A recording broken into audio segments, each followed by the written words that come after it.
लेकिन आज सबसे पहले हम आपको ये बताएंगे कि पश्चिम बंगाल में हुई रिकॉर्ड वोटिंग दिल्ली के पक्ष में जाएगी या ये दीदी के विपक्ष में जाएगी। इस बार पश्चिम बंगाल में वोटिंग के सारे रिकॉर्ड टूट गए।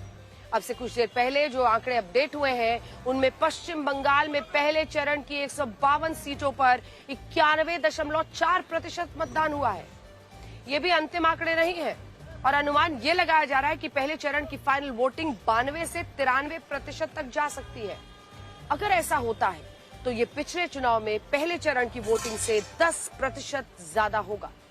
2021 में पहले चरण की 152 सीटों पर 83.2% मतदान हुआ था, लेकिन इस बार अगर अंतिम आंकड़ों में ये नंबर 93% हो गया तो यकीन मानिए ये चुनाव बहुत दिलचस्प बन जाएगा।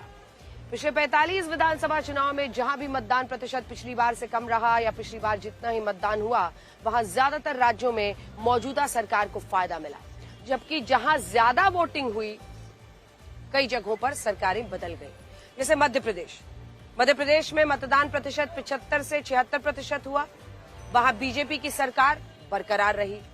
उत्तर प्रदेश 61% मतदान, जब 60% रह गया तब वहां भी बीजेपी वापसी करने में कामयाब हुई, 61 से 60% हो गया।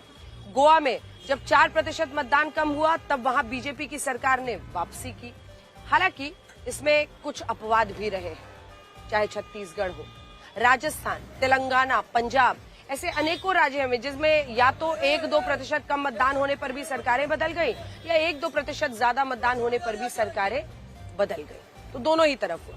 हालांकि बिग पिक्चर में देखें तो वोटिंग पैटर्न कहता है कि जब 7% या उससे ज्यादा मतदान हो जाए तो इसके दो मतलब होते हैं। या तो जनता मौजूदा सरकार को पूरी ताकत के साथ वापस लाना चाहती है, पूरे दमखम के साथ, या मौजूदा सरकार को पूरी ताकत के साथ हटाना चाहती है। ऐसे वोटिंग पैटर्न में चुनाव फंसते नहीं, बल्कि ऐसे वोटिंग पैटर्न में चुनाव स्पष्ट होते हैं, आर पार के बन जाते हैं। पश्चिम बंगाल में आज 16 जिलों की 152 सीटों पर वोटिंग हुई, जिनमें 12 जिलों में मतदान प्रतिशत 90% या उससे ज्यादा रहा। इनमें भी सबसे ज्यादा वोटिंग दक्षिण दिनाजपुर में हुई है। जानते हैं कितनी? 94.4%।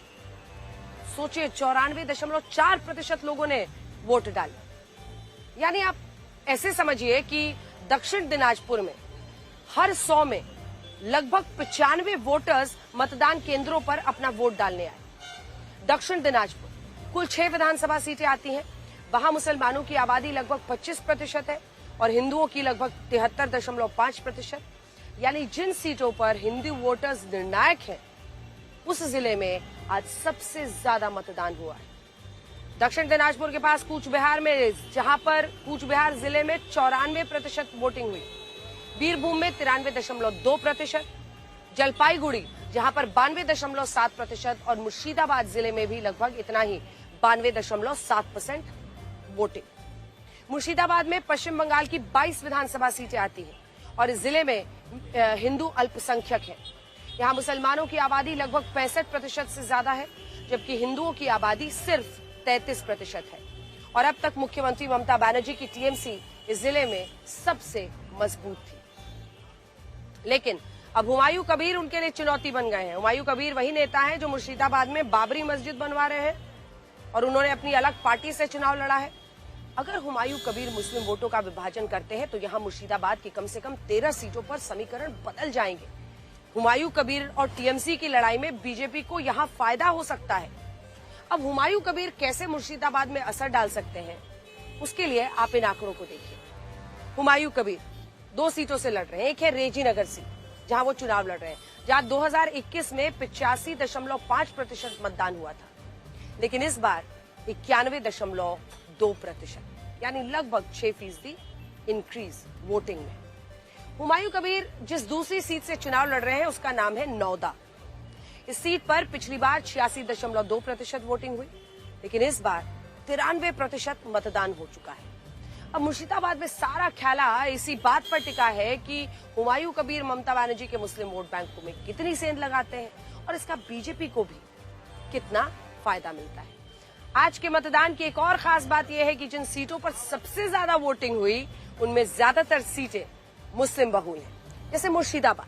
अब मुर्शिदाबाद की भगवान गोला सीट है, 96.5% वोटिंग हुई है, 96.5%, जहां 85% आबादी मुसलमानों की है और सिर्फ 14.2% आबादी हिंदुओं की है।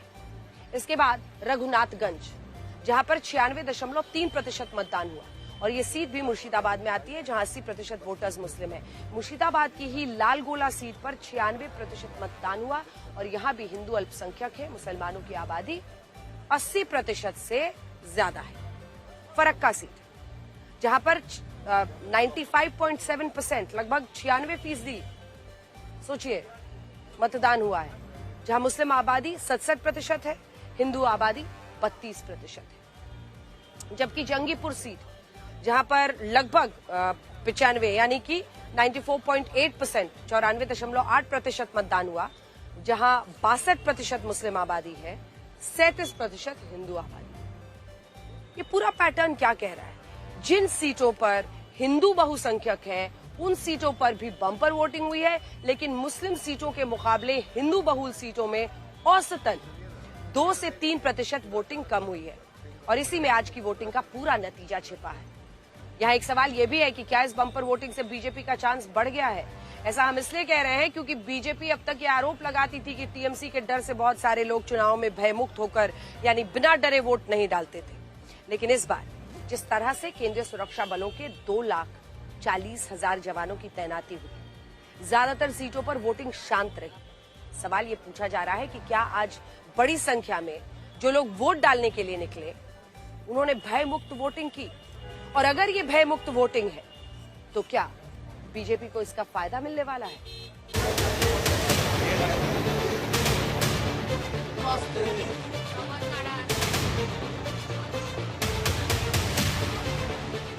सियासत का शोर थम गया, जुबानी तीर तरकश में लौट गए, और अब कमान जनता जनार्दन के हाथ में है।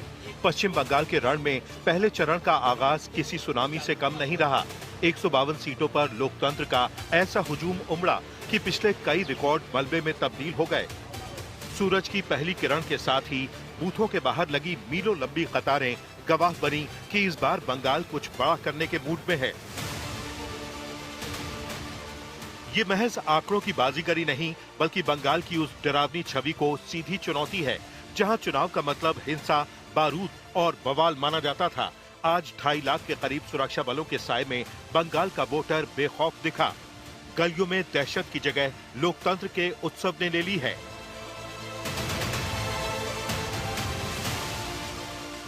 मतदाताओं की इस भारी मौजूदगी ने बड़े बड़े चुनावी पंडितों के गणित बिगाड़ दिए हैं। सवाल बड़ा है कि क्या बंगाल ने डर के साए को हमेशा के लिए पीछे छोड़ दिया है? बीजेपी का आरोप रहा है कि टीएमसी के कथित बाहुबल की वजह से उनका वोटर घर से निकलने की हिम्मत नहीं जुटा पाता था। लेकिन इस बार सुरक्षा की जो अभेद किलेबंदी की गई, उसने उन कयासों को पंख दे दिए हैं कि क्या ये भयमुक्त माहौल ममता सरकार के लिए खतरे की घंटी है? अगर ये वही दबा हुआ वोटर है जो आज सुरक्षा पाकर बूथ तक पहुंचा है, तो क्या ये बीजेपी के लिए सत्ता की सीढ़ी बनेगा? वेस्ट बंगाल, कलकत्ता बोलिए, सिलीगुड़ी बोलिए, सब जगह सब हम लोग जैसा यूथ बाहर जा रहे। क्यों बाहर जा रहे हैं? क्योंकि यहाँ पे काम नहीं है। क्यों काम नहीं है? गवर्नमेंट ठीक से काम नहीं कर रहे, इसलिए तो काम नहीं है। दिल्ली देखिए, मुंबई देखिए, उतना मतलब आपका ये है कि काम के लिए सुविधा है। वेस्ट बंगाल में क्यों नहीं है? तो इस बार सब यूथ मिलके, सब जनगण मिलके एकदम ठान लिया है कि अब इस बार गवर्नमेंट चेंज है, चेंज करना है। सभी चीज का बेटरमेंट, ऑफ कोर्स, फिर jobs and safety, of course, all this things. चाहती है कि बदलाव हो? देखिए, अब वो तो डिपेंड करेगा वोट के ऊपर। हाँ, बेटरमेंट के लिए बदलाव तो सभी चाहिए, सभी को चाहिए। बंगाल की ये चुनावी सुबह पिछले कई चुनावों से अलग थी। छिटपुट नोकझोंक को छोड़ दें तो बवाल का शोर लगभग गायब था। न बमों के धमाके हुए, न बूथ कैप्चरिंग की दहशत। चुनाव आयोग ने बंगाल को एक छावनी में तब्दील कर दिया और 2,40,000 केंद्रीय बलों ने वो मुमकिन कर दिखाया जो अब तक नामुमकिन लगता था। नारी शक्ति जिंदाबाद, नारी शक्ति जिंदाबाद, नारी शक्ति जिंदाबाद। और कुछ इसी तरह की नारी की शक्ति देखने को मिल रही है मतदान केंद्र में। आप देखिए वुमेन पावर की ये तस्वीर, सब लोग दिखा दीजिए अपनी ताकत। छोड़ के हम लोग वोट डालने आए हैं इधर। वोट देना चाहिए सबको, ऐसे जरूरत है वोट की। नारी शक्ति देखने को चली आई हम माँ है, दरगाह है, इसलिए सब कुछ मिलकर जो ये बात बार बार उठ रही है कि पश्चिम बंगाल में केंद्रीय सुरक्षा बलों का सख्त पहरा क्यों लगाया गया और वहां 2,40,000 जवान क्यों तैनात किए गए। मुख्यमंत्री ममता बनर्जी इसका खुलकर विरोध कर रही हैं और उनका कहना है कि क्या केंद्र सरकार इतने जवानों को तैनात करके उन्हें डराना चाहती है। टीएमसी का ये भी कहना है कि पहले चरण के मतदान में पश्चिम बंगाल के 3 करोड़ 60 लाख वोटर्स ने हिस्सा लिया, जिन पर 2,40,000 जवानों की तैनाती का मतलब ये है कि वहां हर 150 वोटर पर केंद्रीय सुरक्षा बल के 1 जवान की तैनाती की गई। टीएमसी पूछ रही है कि ऐसा सिर्फ पश्चिम बंगाल में क्यों हो रहा है। आज तमिलनाडु में भी विधानसभा चुनाव के लिए वोटिंग हुई, लेकिन वहां पर केंद्रीय सुरक्षा बलों के सिर्फ 30,000 जवान तैनात किए गए। इन बातों से कोई भी यही सोचेगा कि क्या पश्चिम बंगाल का चुनाव जीतने के लिए केंद्र सरकार ने वाकई केंद्रीय सुरक्षा बलों का सहारा लिया। क्या मुख्यमंत्री ममता बनर्जी की आपत्ति सही है? तो यहाँ हम आपको कुछ आंकड़े दिखाना चाहते हैं। आप कही हुई बात पर भरोसा मत कीजिए। इस बहस को ब्लैक और व्हाइट की तरह स्पष्ट कर देंगे। जैसे बिहार के लिए कहा जाता है कि वहां बूथ कैप्चरिंग होती है, ठीक उसी तरह पश्चिम बंगाल में छापा वोटिंग का पुराना इतिहास रहा है।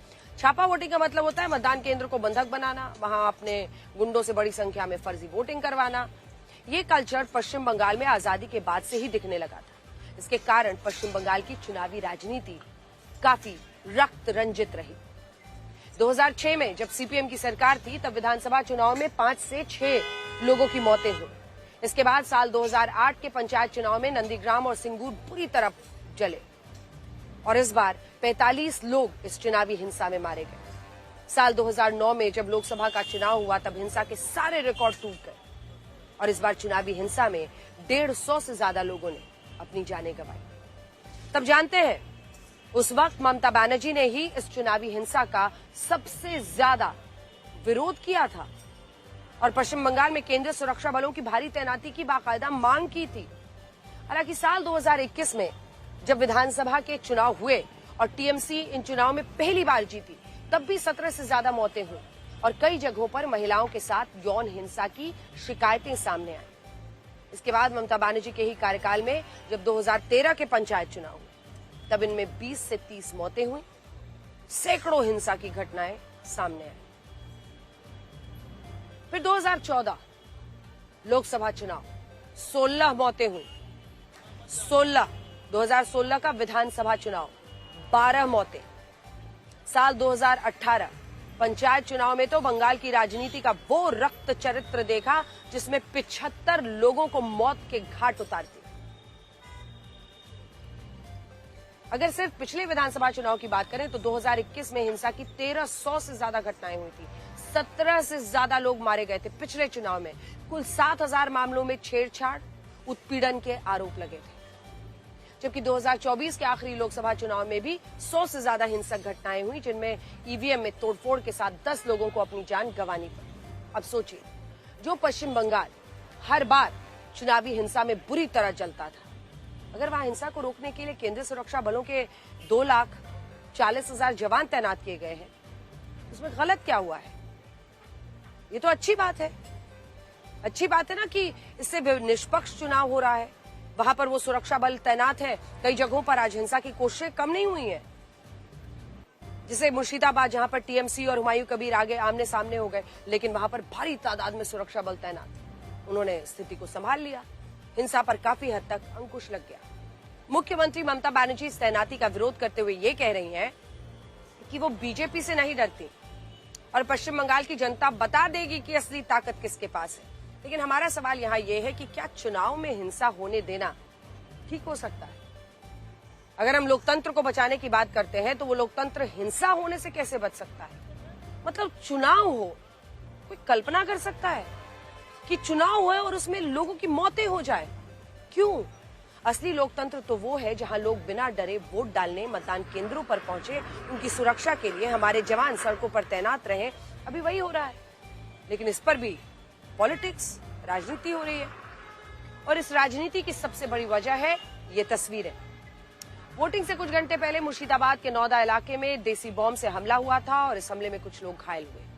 जब आम जनता उन्नयन पार्टी के अध्यक्ष हुमायूं कबीर, वही जो कहते हैं ना बाबरी मस्जिद वहां बना रहे हैं, पैसे इकट्ठा कर रहे हैं, वो इस घटनास्थल का दौरा करने आए तो उनके साथ हिंसा की गई। टीएमसी के समर्थकों पर आरोप लगा कि उन्होंने हुमायूं कबीर के साथ धक्का मुक्की की और उनके समर्थकों के साथ मारपीट भी हुई, जिसके बाद हुमायूं कबीर को धरने पर बैठना पड़ा। अगर मौके पर केंद्रीय सुरक्षा बल और पुलिस की भारी तैनाती नहीं होती तो ये हिंसा क्या रूप ले सकती थी, ये हिंसा फैल सकती थी, लेकिन ऐसा नहीं हुआ। इसीलिए नहीं हुआ क्योंकि केंद्रीय सुरक्षा बल के जवान हिंसा को रोकने की हर मुमकिन कोशिश कर रहे थे। और यहाँ एक सवाल टीएमसी से भी है। टीएमसी कहती है कि धर्म के नाम पर राजनीति नहीं होनी चाहिए और ये हमारे लोकतंत्र के लिए खतरनाक है। लेकिन सोचिए, हुमायूं कबीर पर आज जो हमला हुआ, क्या उसके पीछे धर्म की राजनीति नहीं है? मुर्शिदाबाद जिला, जहां पर पश्चिम बंगाल की कुल 22 विधानसभा सीटें आती हैं, और ये वही जिला है जहां मुसलमानों की आबादी 65% से ज्यादा है। हुमायूं कबीर भी इसी गणित को देखते हुए मुर्शिदाबाद में बाबरी मस्जिद बनवा रहे हैं और यही बात टीएमसी को सबसे ज्यादा परेशान कर रही है। वरना ऐसे अनेकों नेता हैं जो टीएमसी छोड़कर बीजेपी या किसी दूसरी पार्टी से लड़ रहे हैं, उनके साथ तो हमला नहीं हो रहा है, उन पर हमला नहीं हो रहा है, लेकिन हुमायूं कबीर पर क्यों हो रहा है, वो भी ऐसी जगह पर। 2021 के विधानसभा चुनाव में मुर्शिदाबाद जिले की 22 सीटों पर 85.3% वोटिंग हुई। इनमें सबसे ज्यादा 54.5% वोट टीएमसी को मिले थे, जबकि दूसरे नंबर पर बीजेपी को 23.1%, कांग्रेस को 14.2% वोट। अब ये आंकड़े बताते हैं कि मुर्शिदाबाद में हुमायूं कबीर अगर ममता बनर्जी के लिए चुनौती बने तो पहले चरण में टीएमसी का स्ट्राइक रेट बिगड़ सकता है। और शायद इसी वजह से आज मुर्शिदाबाद में हिंसा की कोशिशें हुई। टीएमसी के समर्थकों पर यह आरोप लगा कि वो वोटिंग को प्रभावित करने की कोशिश कर रहे हैं। इसी तरह की तस्वीरें सिलीगुड़ी से आई, जहां वोटिंग के दौरान बीजेपी टीएमसी समर्थकों में टकराव हुआ और यहां भी केंद्रीय सुरक्षा बलों के जवानों ने बिना देर के स्थिति को संभाल लिया और कोई बड़ी हिंसा नहीं हुई। आसनसोल दक्षिण में बीजेपी उम्मीदवार अग्निमित्रा पॉल की कार पर हमला हुआ, जिससे उनकी गाड़ी के पीछे का शीशा टूट गया।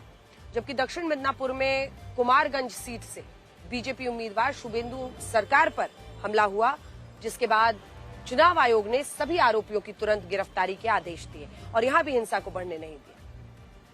नटशेल में बस इतना है, आज पश्चिम बंगाल में मतदान के जो रिकॉर्ड टूटे हैं उसके पीछे कहीं ना कहीं केंद्रीय सुरक्षा बलों की भारी तैनाती है, जिससे लोगों में भय नहीं रहा, वो खुलकर वोट डालने आए और भारी तैनाती ने बड़ा रोल निभाया है। और अब सारी निगाहें इस बात पर टिकी हैं कि क्या भय मुक्त यानी बिना डरे लोगों के वोटिंग करने से बंगाल में दिल्ली बनाम दीदी की लड़ाई का फैसला क्या हो।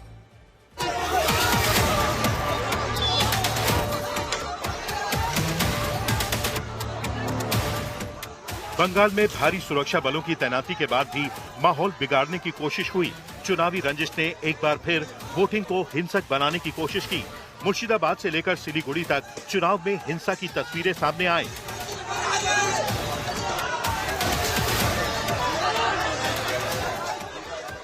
पश्चिम बंगाल चुनाव के पहले चरण में मुर्शिदाबाद हिंसा का सबसे बड़ा केंद्र बनकर उभरा। रेजीनगर से एजेयूपी उम्मीदवार हुमायूं कबीर के काफिले पर जानलेवा हमला हुआ। प्रत्यक्षदर्शियों के मुताबिक लाठी डंडों और ईंटों से लैस एक बड़ी भीड़ ने हुमायूं कबीर की कार को घेर लिया। हुमायूं कबीर का आरोप है कि हमला करने वाले टीएमसी के कार्यकर्ता थे। मुर्शिदाबाद के नौदा में हालात तब और बिगड़ गए जब कबीर और पुलिस के बीच तीखी नोकझोंक हुई। पूरे इलाके में केंद्रीय सुरक्षा बलों को तैनात करना पड़ा, क्योंकि एक तरफ टीएमसी के कार्यकर्ता नारेबाजी कर रहे थे तो दूसरी ओर कबीर के समर्थकों का हुजूम जुटा था। हुमायूं कबीर वहीं सड़क पर धरने पर बैठ गए, जिससे तनाव और ज्यादा बढ़ गया। वहाँ पर और क्या ये साजिश है? यहाँ का टीएमसी का एक मस्तान है, गुंडा है, वो रात भर गुंडागिरी किया। वो नौदा थाना को कुल पुलिस अधिकारी को साथ लेके सीआरपी जवान को साथ लेके रात भर 100 से बाड़ी में चढ़ा हुआ, बच्चा लोग को मारा, महिला लोग को मारा। मेरा आम जनता उन्नयन पार्टी का सपोर्टर को बहुत लोगों को मारा। मैं सुबह आया, मेरा ऊपर भी चढ़ा हुआ। मैं देखना चाहते हैं इतना हिम्मत कैसा है। और चुनाव आयोग को मैं जांच करने के लिए मांगा, जो ये घटना का जांच होना चाहिए, क्यों इनको खिलाफ एक्शन नहीं हो रहा है। हुमायूं कबीर पर हुआ हमला महज एक झड़प नहीं, बल्कि एक गहरी चुनावी घबराहट की ओर इशारा कर रहा है, क्योंकि हुमायूं कबीर टीएमसी के लिए चुनौती बन गए हैं। मुर्शिदाबाद में कुल 22 विधानसभा सीटें हैं। यहाँ की 65% से ज्यादा आबादी मुस्लिम है। 2021 के चुनाव में ममता बनर्जी की टीएमसी को यहां एक तरफा 55% वोट मिले थे। बीजेपी दूसरे नंबर पर तो थी, लेकिन उसे टीएमसी के आधे वोट भी नहीं मिले थे। अब तक मुर्शिदाबाद टीएमसी का अभेद किला रहा है, लेकिन हुमायूं कबीर की पार्टी के मैदान में उतरने से मुस्लिम वोट बैंक में सेंधमारी का खतरा बढ़ गया है। राजनीतिक जानकारों का मानना है कि यदि मुस्लिम वोटों का बंटवारा हुआ तो सीधा नुकसान ममता बनर्जी को होगा। क्या यही वजह है कि कबीर को निशाना बनाया जा रहा है? अब बड़ा सवाल यह है कि क्या पहले चरण की वोटिंग के बाद बीजेपी 170 सीटों के जादुई आंकड़े तक पहुंच सकती है? कल मैंने गृह मंत्री अमित शाह से भी इस पर सवाल पूछा था। उनकी भविष्यवाणी यही है कि जब बीजेपी 2 सीटों से 77 पर पहुंच गई तो इस बार वो और आगे जाएंगे। सुनिए। 11 की 11 सीटें कोलकाता में पिछली बार ममता बनर्जी ले गई थी। आप 77 सीटों पर सिमट गए थे। 140 पार चाहिए होगा, आप कह रहे हैं सर 170। तो कैसे कहां पर आपको फायदा होता दिख रहा है? पिछली बार 59 सीटें पहले फेज में आई थी।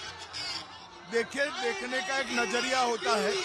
हम 2 से 77 पर पहुंचे थे, तो आप ही गणित लगा दीजिए 77 से कहां पहुंचेंगे। हम 2 से 77 पर पहुंचे थे। ये कोई कम छोटी छलांग नहीं थी, ये बहुत बड़ी छलांग थी। और इस बार भारतीय जनता पार्टी पूर्ण बहुमत की सरकार यहां बनाने जा रही है।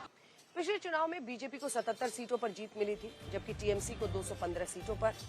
अगर पिछली बार के इन चुनावी नतीजों को पलटना है तो बीजेपी को इस बार लगभग 100 सीटें ज्यादा जीतनी होगी। और इन 100 सीटों के लिहाज से आज के पहले चरण का चुनाव बहुत अहम है। आज पहले चरण में पश्चिम बंगाल के 16 जिलों की 152 सीटों पर वोटिंग हुई है, जिनमें से पिछली बार बीजेपी ने 59 और टीएमसी ने 92 सीटें जीती थी।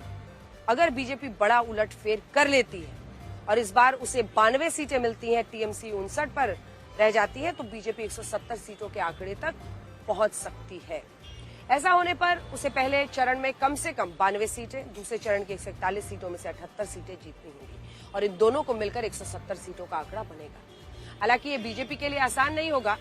बीजेपी के सामने चुनौती यह है कि उसे पहले चरण में भी अपने प्रदर्शन को पिछली बार से सुधारना है। 29 अप्रैल को होने वाले दूसरे चरण के मतदान में भी 57% सीटें जीतनी होंगी, जबकि पिछली बार बीजेपी दूसरे चरण में सिर्फ 12 से 13% सीटें ही जीत पाई।